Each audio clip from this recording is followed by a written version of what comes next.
Hey, what's up, everybody?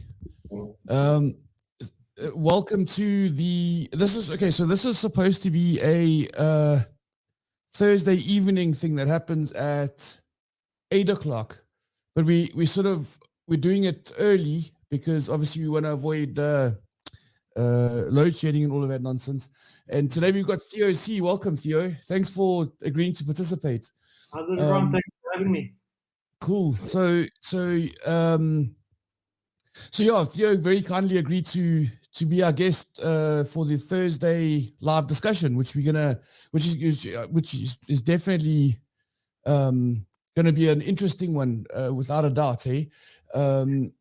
Before we get into it, guys, I want to just quickly let everybody know we are broadcasting on a few public channels. So what I mean by that is that the MyRehab Cafe you can consider a private and confidential, unsearchable Facebook group, right? So if you're on the MyRehab Cafe group, you'll have a higher degree of confidentiality or anonymity. So don't hop on for the first 10 or 20 minutes because for that time, we're going to be broadcasting on the public channels, which is the MyRehab Helper Facebook profile, the ARC or the MyRehab Facebook page, and the Duly Diagnosed YouTube channel. I have posted the links in the comments for all of those channels. So if you guys want to hop on and ask myself or Theo any questions, feel free to do so. You can join either via video or audio, or just audio only if you want to use a thumbnail.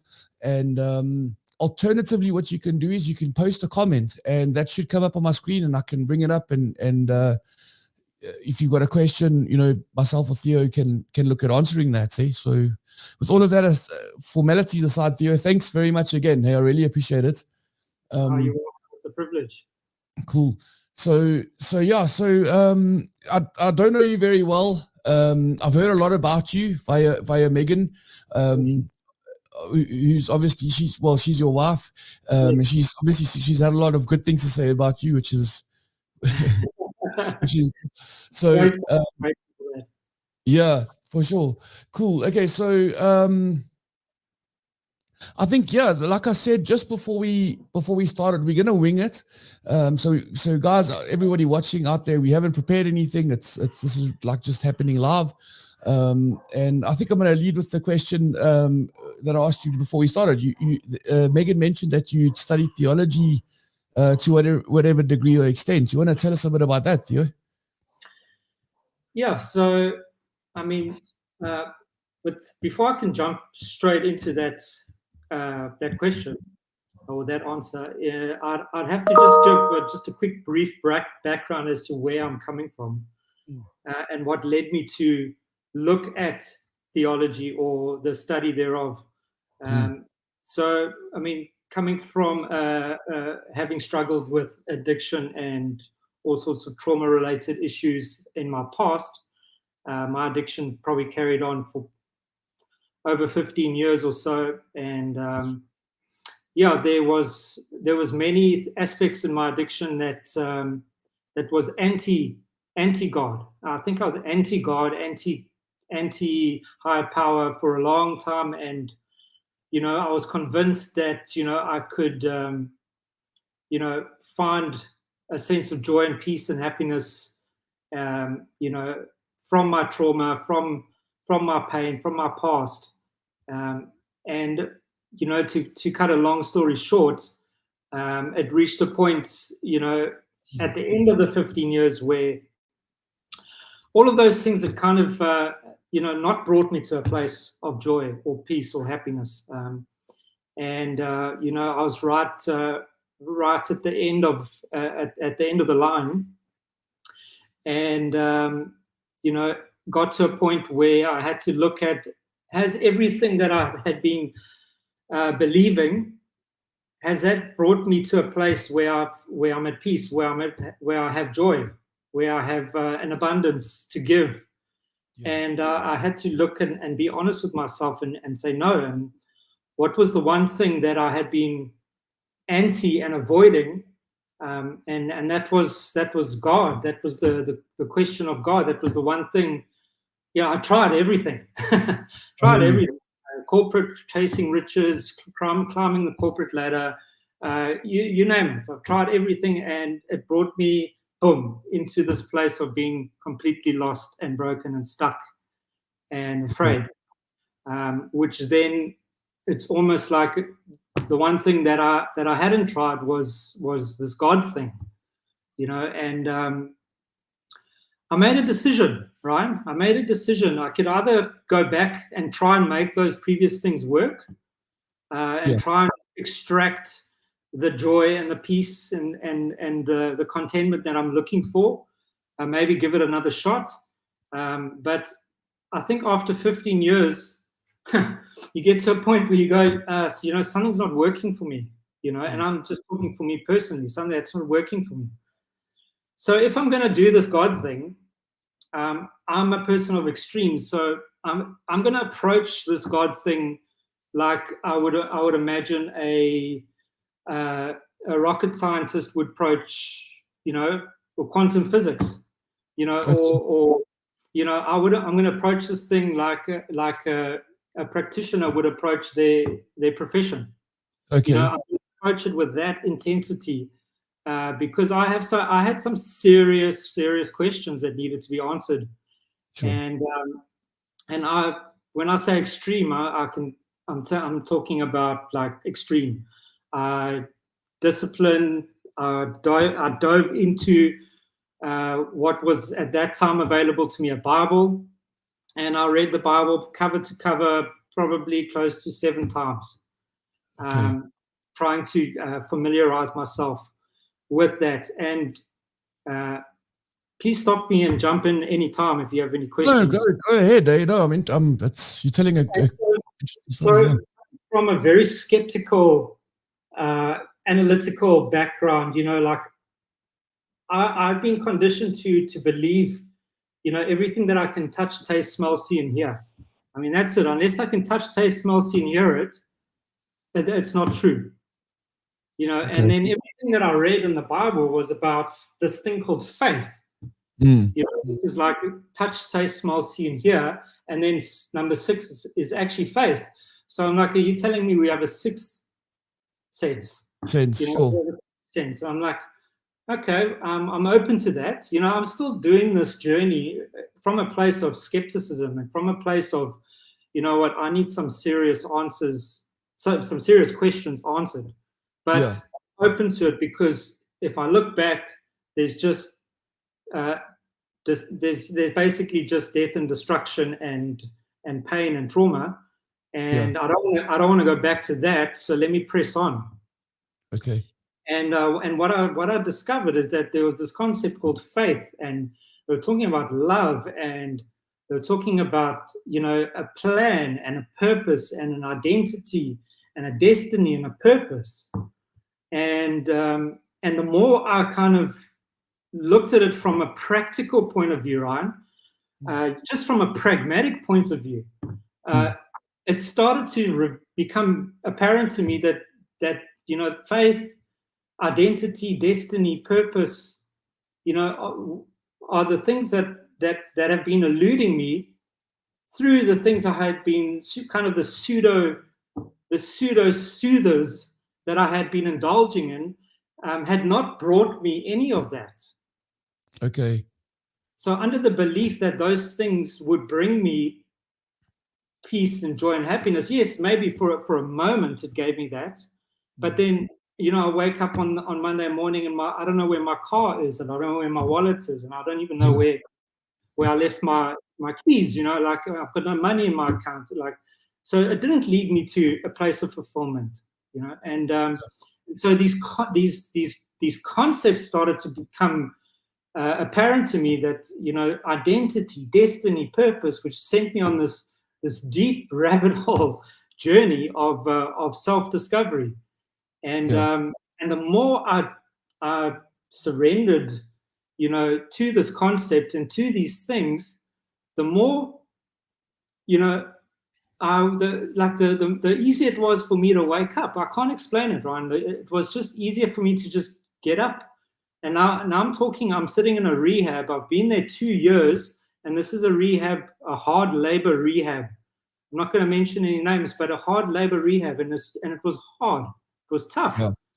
And the more I surrendered and started to embrace and understand my identity, destiny, and purpose, the easier it became for me to start getting up in the morning and making sure that my cupboard was packed straight and my bed was made nicely. And that's kind of where my recovery started. It started just in my immediate environment. Yeah. If I can control, if I can come back to my room and it's nice and neat and tidy, it brings me joy. And so to now to shift gears and to kind of talk about the source of where that joy and where that peace and that identity was coming from, is that it talks about in the Bible what value, how God sees us. Now I had to overcome a massive hurdle in my life, and that was, I didn't particularly like Christians or God or the concept or anything, it was very hard for me to open up to it. But the question came to me is that did I close that door on God based on people misrepresenting him? Okay. Because what I'm reading here in the Bible is not what I've experienced in real life with Christians who are mandated to represent or project or present the image of God. Sorry, can I interrupt you quickly? Sorry. So just to would you say that you had what could most people refer to as a spiritual awakening of sorts? Like, would you call it that? I think definitely a spiritual awakening, an awakening in a sense that, if what I could touch, taste, smell, see, and hear is not necessarily everything that is going on. That's not necessarily my primary reality. If that makes sense, that there's actually more to just pain. There's actually more to just suffering. There's more to just being stuck. There's more to just, challenges. It's not just pain. It's not just the challenge. There's actually a purpose in all of this. This is all happening for me. It's not happening to me necessarily. Okay. And it's about finding that place in the world of saying, okay, you know what, like, everything that happened to me, all my trauma, my pain, like, how can I ever reconcile that? And through this journey of connecting with God, my God, slowly but surely those things started to become reconciled, and I started to understand that these things, there's a purpose behind those things, and I'm sure that with everybody who are on this platform, we can all put our sufferings on the table and we can all have a suffering competition and see who wins. But at the end of the day, like we've all endured some kind of disruption or some kind of psychological injury of some sort, that is needing reconciling or needing a place to land and not have such a massive negative effect in our life. And so from a pragmatic, practical point of view, these concepts that I was learning about God started to bring me a lot of joy. Hey, it started to bring me a lot of peace, and it started to realize that people misrepresent God, and shouldn't base your primary decision to turn your back against that concept, based on people's misrepresentation of God. And so, I decided, let me get to know. Let me give God a chance. Let me get to know him myself, and let me find out if he's like a nice person or not, and then let me make my decision based on that, rather than people telling me about God and maybe even misrepresenting him and me being mistreated in some ways or judged in a particular way for being the way that I am. Before I make a decision about God, let me actually just make an attempt to connect with God. Yeah. And when I did that, and I started opening up myself. Now, this is where faith comes in, that sixth sense. Faith. When I started to just, by faith, just reach out to God, open my heart to God, Ryan, I started having some pretty radical encounters that set the course for the rest of my life. I just want to throw it in there that this May 6th now is my 13th year clean. All done. And I truly base it on those encounters that I had in that time when I opened myself up to God. Awesome. Okay. I've got a couple of questions and I always forget to put this damn thing on silence when I'm doing these videos. Sorry. So we've got a question from Tracy that I'm going to put up quickly. So Tracy says, I feel many people who started drinking and drugs were generally teenager who used the substance to cope with trauma. Once they have that coping mechanism away, it is a huge challenge for them to face the trauma, reprocess it as a sober adult, and learn healthy coping mechanisms. Thanks for your comment, Tracy. And I think that's a good point. I know when I was a teenager, that's when I started experimenting and things started escalating sort of towards my, the end of the later sort of teen years. Is that what happened with you, Theo? As an adolescent, were you? Yeah, I can definitely relate to Tracy's comment there. The world has changed radically. If you think of what it would have been like to be a teenager 100 years ago compared to what it is today, yeah. I believe that there's a lot of changes. There's a lot of interruptions, I would like to call it, that have come in that have kind of taken the place, taken away from that exchange from parent to child. That transfer of wisdom and knowledge, that intimate nurturing time. I think a lot has changed, and there's a lot of interruption in that process where we grow up as young adults, teenagers, potentially with a skills deficit, maybe a value deficit, or a relational deficit, or a communication deficit, or a conflict resolution deficit. Sure. As because of these interruptions that have come in, my parents were present but not present. There wasn't, this intentional nurturing exchange that was taking place. So yes, as a teenager, I grew up. Drugs are bad. I'm bad. I get beaten for when I do bad things, and then I stumble upon a drug, and the drug makes me feel better than anyone has ever made me feel better. So now all of a sudden everyone's a liar because drugs made me feel better than anyone else could make me feel. So I feel better. I feel better on drugs than what I do when I'm at home with you, or sure. when I'm with you, who's judging me, ridiculing me, or whatever the case may be. And so there's that I think we need to get to a point where we're honest and we say to ourselves, what is so appealing about drugs?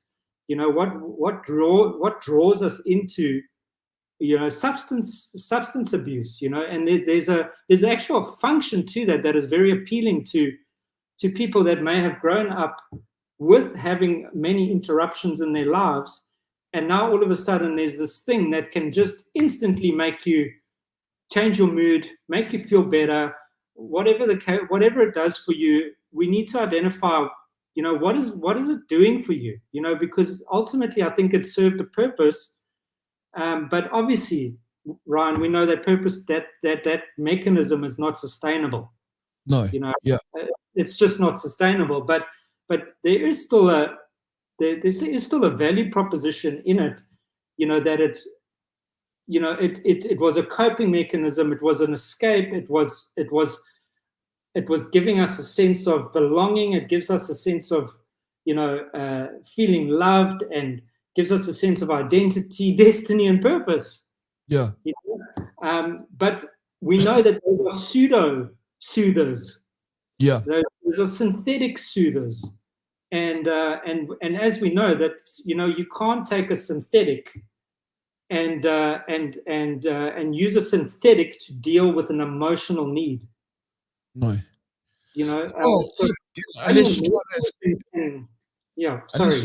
Unless you're trying to escape it, right?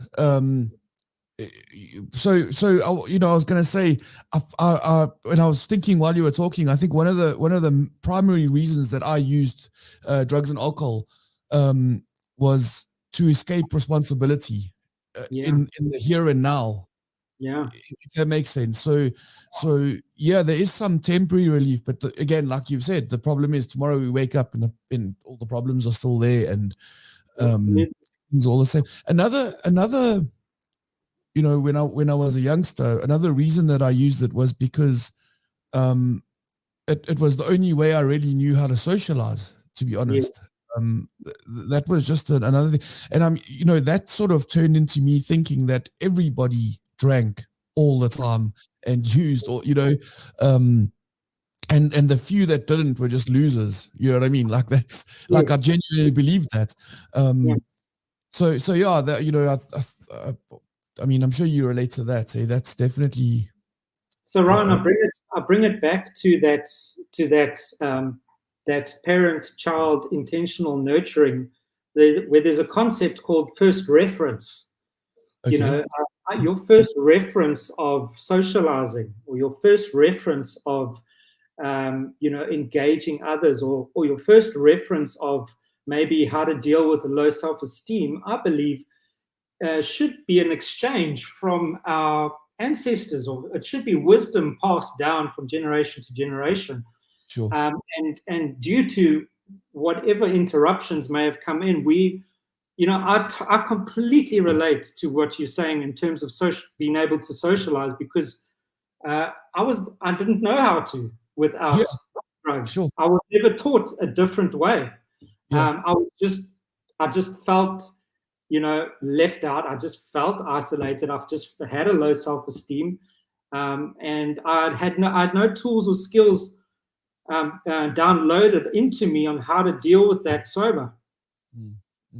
One of the you mentioned sort of generational sort of passing down, sort of like we could call it like a family culture almost, right? Yes. I know for me, the family culture was always kind of like there was always alcohol involved to some degree, and a lot of sort of a bit of chaos and drama and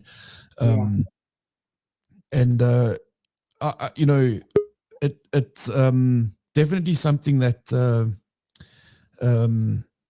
that escalated with time. I see we got Chris jumped on.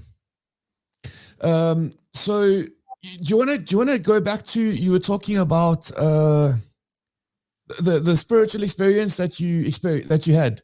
I'm interested in that. I want to hear about that. Hey, are you sure? Yes, absolutely. I think that's so interesting to me, because Theo, you talk about looking at things from a you want to see it from a scientific perspective, right? I mean, that's initially sort of what how you wanted to approach it. Okay, which is why you said you wanted to sort of get into the theology thing, which I think is an awesome approach, to be honest, because a lot of people do when they encounter an idea or an ideology that they don't like is they straw man it, right? So they create this sort of like this weak possible argument on behalf of the opponent, if you want to call it that, and then they attack that, But I think what you're doing by sort of coming from a scientific perspective is you're steel manning it. So you're creating the strongest possible argument in favor of the opponent, and you're going to start looking at how you can make sense of it from that perspective. You know what I mean? And I think that's a healthy thing to do, man. It's a critical thing to do, and like you said, it takes an analytic mind to do that, and I think that's a good thing. I really do. Yeah. So my encounters with God, and I'm gonna say a name here, Jesus. Okay. Sometimes when I say that name, Jesus, it's sometimes it can be like nails on a chalkboard, which it was to me at one stage. But hopefully after the end of this, it might just be a little bit softer on the ears. But if I have to get down to the essence of it, it was my encounter was in person with Jesus, and I know that this is now can sound quite pie in the sky, radical stuff, but you got to remember where I came from. I come from a very skeptical personality, a very factual personality, and so. Yeah, I opened myself up, I positioned myself, and I just said, okay, God, I'm giving you a chance to come and reveal yourself to me, because I'm about to go back to everything that I know is going to let me down. But if you don't reveal yourself to me and show me that you actually exist, then I don't, then that's it for me. That's it. Yeah.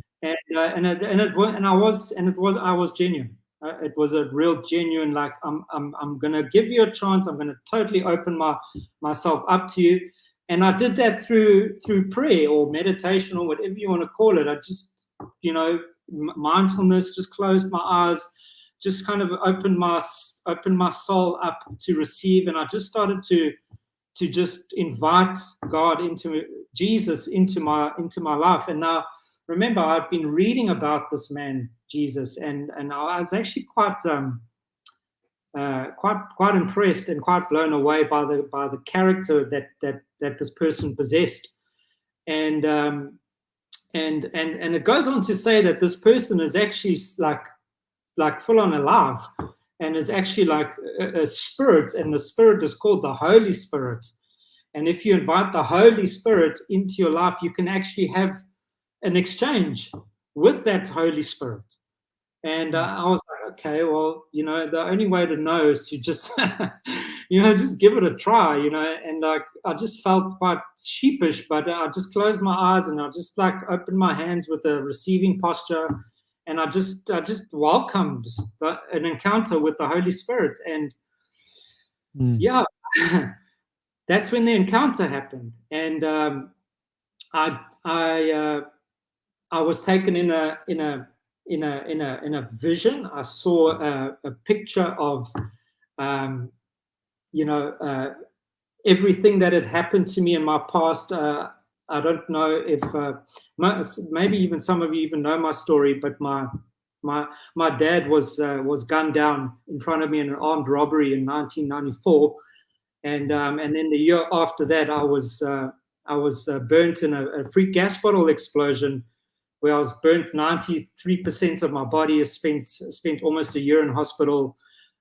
So I had this vision of all these things that are happening, and I just I saw this light just starting to shine over those things, and I just felt this warmth dripping down from my head down to my toes, and I can just imagine what this must sound like.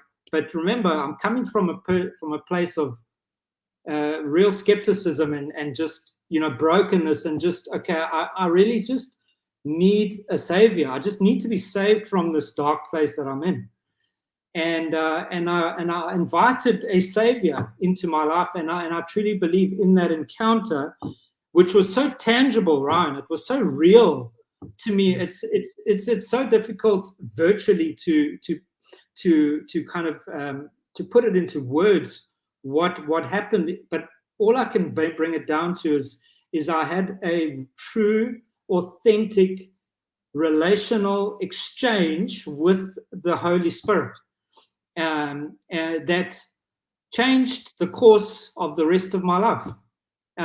So I don't know, I can't actually tell you exactly what happened, but something happened.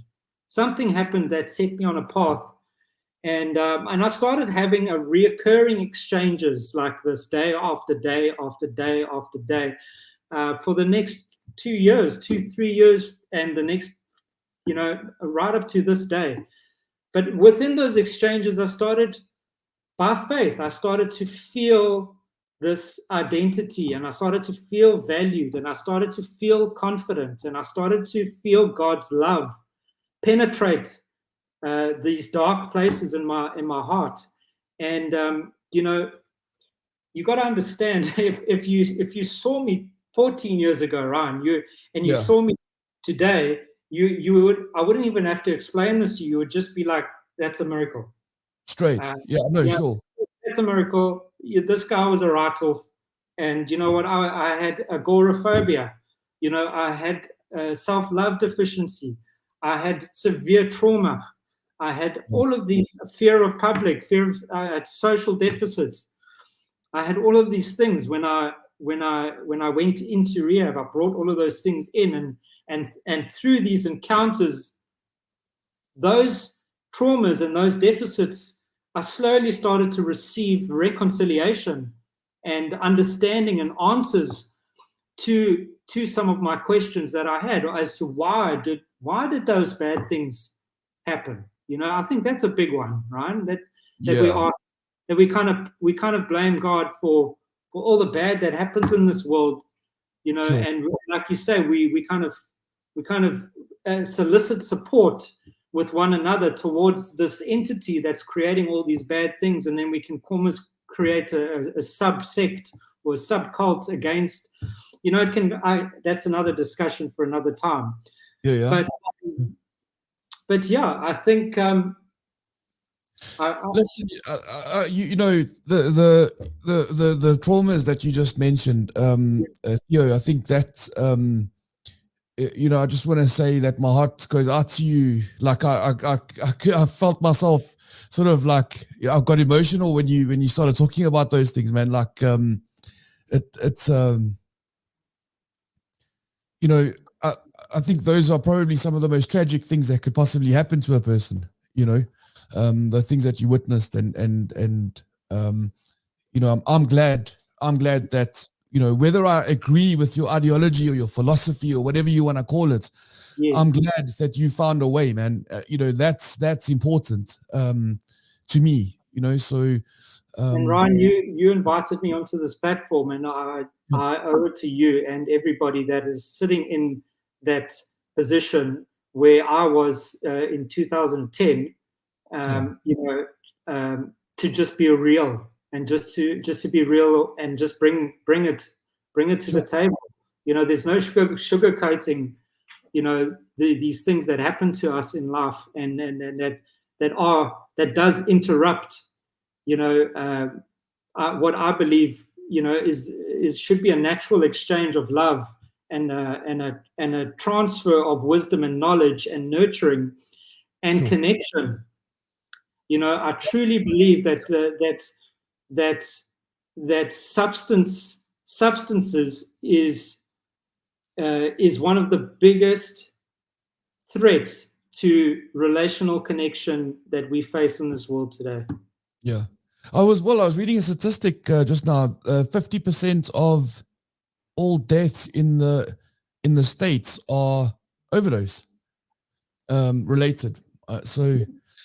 Chris, how are you doing, man? Sorry, man. Are you well? Well in yourself, man. I'm actually glad I jumped onto this, and I actually am getting goosebumps. So over the weekend, who's all on this group now? Well, we're still on the public channels, and it's just the three of us, but it is live on public channels, eh? Okay. Yeah. So. Flip, I was actually in a discussion in regards with the religion over the weekend. I won't mention a name. Obviously, the guy was also in ARC, and he went through rehabilitation and he's battling with the addiction. So he's basically questioning what is it's Theo, hey Theo, what he's saying. So I actually wish he was on the channel now, just to hear his story out, because I sort of try to, that's like, it's not a comfortable thing for people to chat about.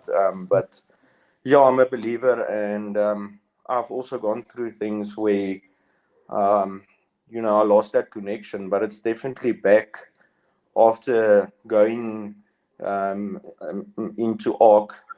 So yeah, it's so nice to hear that. I just wish he was actually here to hear this, because I know he's got a lot of questions, and I think he would have answered that for him. So thanks, Chris. Thanks for that, man. I want to.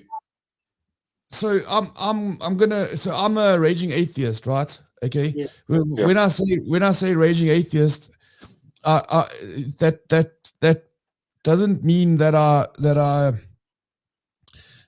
think all Christians are idiots. Okay, because I know that that's the word atheist comes loaded with that sort of as a precondition to atheism. And my grandmother's a Christian, you know what I'm saying, and she's not an idiot. So yeah, Christians that are idiots, 100%, but not all Christians are idiots. So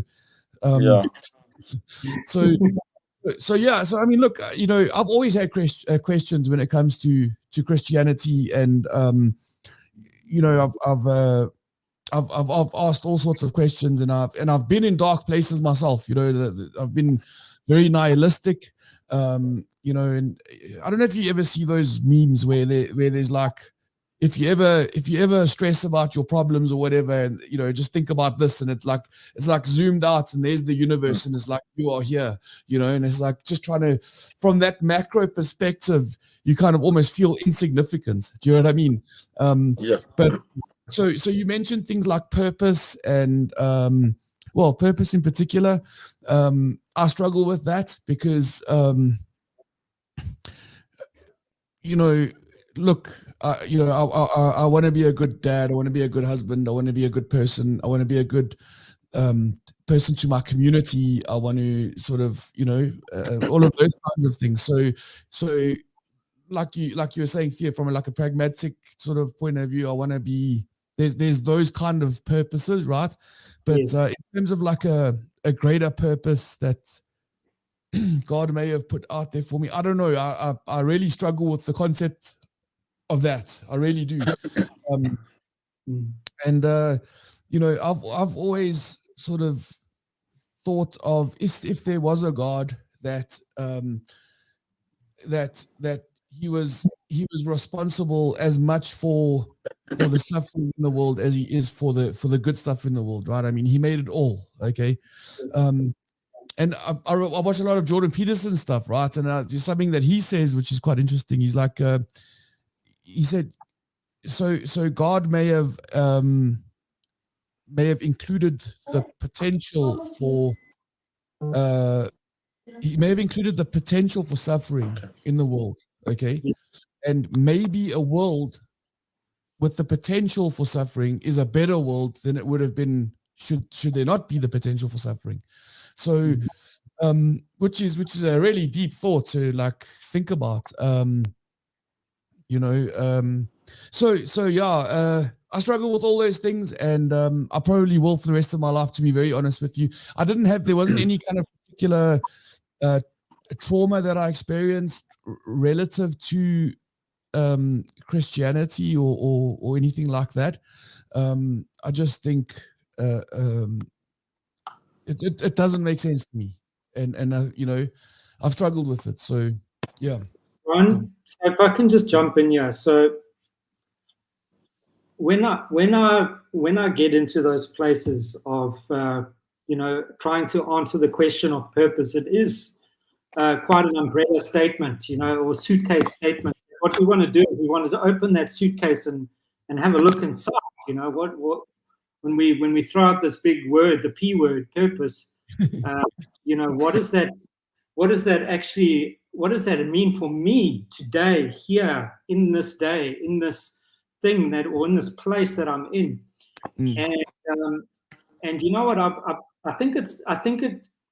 You know, we need to simplify it and choose what is it that we bring it down to when we start to, you know, fragment, or when we can't land on a truth, so to speak, or we can't land on a resolution, or we can't reconcile this thing. Then what we essentially are doing is we are in a state of unease or dis-ease or disease. Like we're in a place of displacement. We're trying to reconcile. We're not landing on anything, you know. And we can also get into a habit of seeing through everything. You know, we see through the window. We see past the garden. We see on the field on the other side of the garden. We see past the horizon. Eventually, we've recirculated the world, and now we're back in the room again, and we're looking through the window. You know, how many times do we have to see through everything, you know, and then not arrive at something? Yeah.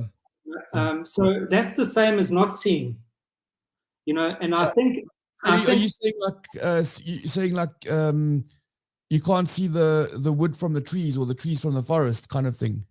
Well, I think if we're hell bent on seeing through everything, to, you know, and not arriving at a reconciliation or at a conclusion, then it's the same as not seeing anything. You know, we see through things to see something. You know, so you were saying about purpose. Purpose is one of those things that you can get lost in, seeing through it all the time. Eventually, you've circled the globe 8 times, and you're staring out the same window. You know, and I think what anchors me personally is love, Ryan. You know, to bring it down to love.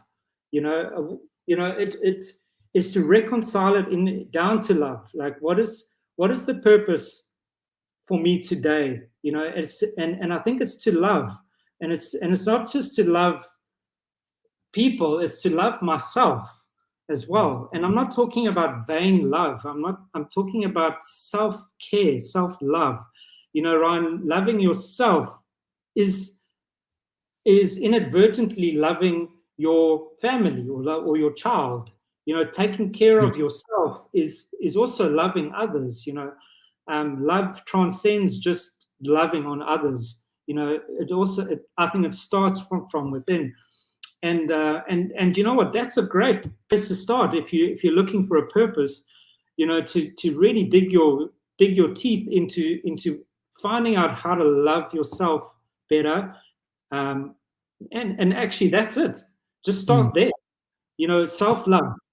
You know, we grow up with all these disruptions that have happened in our lives, and we end up in a place with a massive self-love deficit. And then here comes the synthetic that gives us a sense of love, and it gives us a sense of identity and destiny and purpose for a moment. But that moment is fleeting, and then we're left high and dry again. You know, and that's why it's just this repetitive cycle. Yeah.